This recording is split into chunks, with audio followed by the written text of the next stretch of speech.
ये भी बता दें कि आतंक का जो जहरीला कनेक्शन था, इसके तार कई और जगहों से भी इन डॉक्टरों के जुड़े हैं, जिनकी पड़ताल अभी चल भी रही है। Gujarat police anti terror squad ATS ने जिन कथित आतंकवादियों को पकड़ा है, वो देश के कई महत्वपूर्ण इलाकों का दौरा कर चुके हैं, मुआयना कर चुके हैं। देखिए, रिकॉनेसेंस मिशन जो कहते हैं, रेकी कर चुके हैं। आखिर कौन कौन से थे ये और क्या है इनके नापाक इरादे, ये बता रहे हैं मेरे सहयोगी ब्रिजेश दोषी, जिन्होंने गुजरात पुलिस एटीएस से विस्तार से बात की। देखिए, गुजरात एटीएस ने जिन दिन आतंकियों को पकड़ा, उन्होंने 3 जगहों की रेकी की थी। अहमदाबाद का एक इलाका है नरोडा का जो एक फ्रूट मार्केट है, जहां पे वो रेकी की गई थी। डॉक्टर जो है वो यहाँ पे आया था और उसके फोन से भी जो है वो वीडियो रिकॉर्ड किए गए थे, जिनको पाकिस्तान और अफगानिस्तान में उसके जो आका बैठे वहां पर भेजा गया था।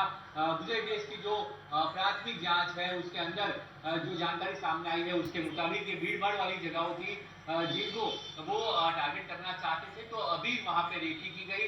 पिछले 6 महीने के दौरान ये रेकी हुई है, जिसके अंदर जो सबसे महत्वपूर्ण जगह है वो नरोडा का फ्रूट मार्केट, क्योंकि यहाँ पे काफी ट्रैफिक रहता है और लोग काफी संख्या में होते हैं, तो भीड़ की वजह से इसको पसंद किया गया था। यहाँ का जो है वो रेकी की गई। उसके अलावा लखनऊ में जो है संघ कार्यालय की रेकी की गई थी और साथ ही जो दिल्ली है, दिल्ली में जो है आजादपुर मंडी, वहां की रेकी की गई थी। तो उसकी वजह वही है क्योंकि वहां पे भीड़ ज्यादा होती है और यहाँ पे जो है वो टारगेट करना आसान होता है। पर ये लक्ष्य था कि नहीं, आखिरी ये तय नहीं किया गया था। अभी जो है वो प्राइमरी जांच चल रही है, जिसके अंदर इन 3 स्पॉट के बारे में जानकारी पुलिस को खुद उनकी आज ये जो तीनों आतंकी है उनकी पूछताछ से सामने मिली है।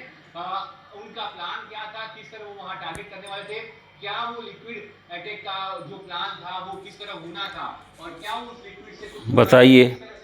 अब आपने ये जो न्यूज़ सुनी है, क्या इसको देख करके भी, इसको सुन करके भी आप यही कहेंगे कि आतंक का कोई धर्म नहीं होता, आतंकी की कोई जाति नहीं होती? अब आप स्वयं समझिए, आतंक की जाति होती है या नहीं, आतंक का कोई धर्म होता है या नहीं। सबसे ज़्यादा आतंकी इसी संप्रदाय से क्यों आते हैं? अब आप सोच समझ करके आप कमेंट करके बताइए कि आतंक का धर्म होता है या नहीं होता, आतंक की जाति होती है या नहीं होती।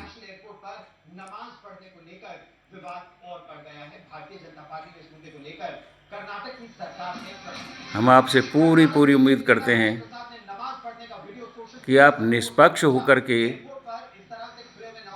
जवाब देंगे कि आतंक की जाति होती है, आतंक का धर्म होता है या नहीं। आप किसी भी संप्रदाय से आते हों, आप सोच समझ करके ही कमेंट करें। धन्यवाद।